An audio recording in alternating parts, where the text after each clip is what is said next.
ملی ہے میرے خیال تو کال ہر گزرتے مہینے کے ساتھ ایک کال نہیں چینج ہوتی ہے. میرے خیال سے نومبر کی ایک کال ہے پھر جنوری کی کال ہوگی. لیکن میں پرانا پی ٹی آئی کا ورکر رہ چکا ہوں, تو میری تو آخری وقت کوشش ہوگی کہ عمران خان صاحب کی جیل میں رہنے کا فائدہ اٹھاتے ہوئے سب مال بھی نہ بنائیں اور اقتدار کو انجوائے بھی نہ کریں, کیونکہ اس ملک کے اندر اکثر و بیشتر ہم نے یہ دیکھا ہے کہ جو پاپولر لیڈر ہو جاتا ہے اس کے قریب کے لوگ, خاندان کے لوگ یا اس کی جیل کا فائدہ اٹھاتے ہیں, پیسہ بھی بناتے ہیں, اقتدار کے مزے بھی لوٹتے ہیں, یا پھر جنرلائز بات کر رہا ہوں کہ کئی لوگ ہمارے وہاں اس ملک کے اندر لیڈر ہیں جو شہید بھی ہو گئے اور ان کی لاش پہ بھی سیاست ہوتی ہے. تو یہ نام بڑا نارمل نام رہا ہے بدقسمتی سے, اور عمران خان صاحب کو بچانے کے لیے اب ان کے پاس تو کوئی ساتھی رہا نہیں ہے, تو سب ڈرامے بازی کمپرومائز لوگ ہیں.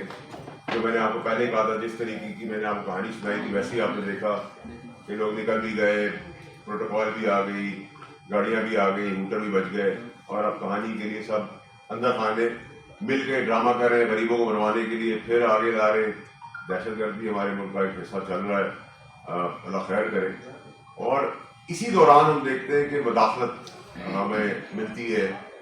بیرون ملک. پہلے مداخلت, اب ہم مجھے یقین کرنا پڑا عمران خان صاحب کی اس بات کو کہ مداخلت ہوئی رجیم چینج کے اندر, کیونکہ اب ہم کانگریس کا ایک لیٹر دیکھ رہے ہیں اور ہمارے وہاں تو ہم اتنے بےحس اور بے شرم ہو چکے ہیں. اور جب میں آپ سے بات کر رہا ہوں تو میں بڑا کیٹیگوری پلے کر دوں, نہ میں حکومت کے بہاف پہ بات کر رہا ہوں نہ میں کسی اور کے, بڑا ایز اے پاکستانی اور سٹیزن سینیٹر بات کر رہا ہوں کہ ہمارے وہاں بے حسی بے شرمی ہے کہ کوئی بھی آ کے مداخلت کر لے, کوئی بھی آ کے بات کر لے, ہمیں کوئی فرق نہیں پڑتا. لیکن اب میں عمران خان صاحب کی بات کو ضرور مانوں گا کہ مداخلت شاید تھی رجیم چینج کے لیے اس ٹائم پر, کیونکہ اب اچانک سے چیمپئنز آ گئے, کانگریس آ گئی ہے, یو ایس آ گیا ہے کہ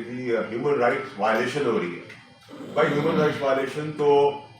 فلسطین میں ہو رہی ہے, چھوٹے چھوٹے معصوم بچوں کو کے گلے کاٹے جا رہے ہیں, تو ادھر تو میں نے کوئی خط نہیں دیکھا, نہ کوئی آگے بڑھ کے آیا ہے. آپ اپنے آپ کو کہتے ہیں کہ جی ہم سپر پاور ہے, تو میری نظر میں تو آپ سپر پاور نہیں, میری نظر میں تو آپ لوگ زیرو پاور ہے, کیونکہ یہ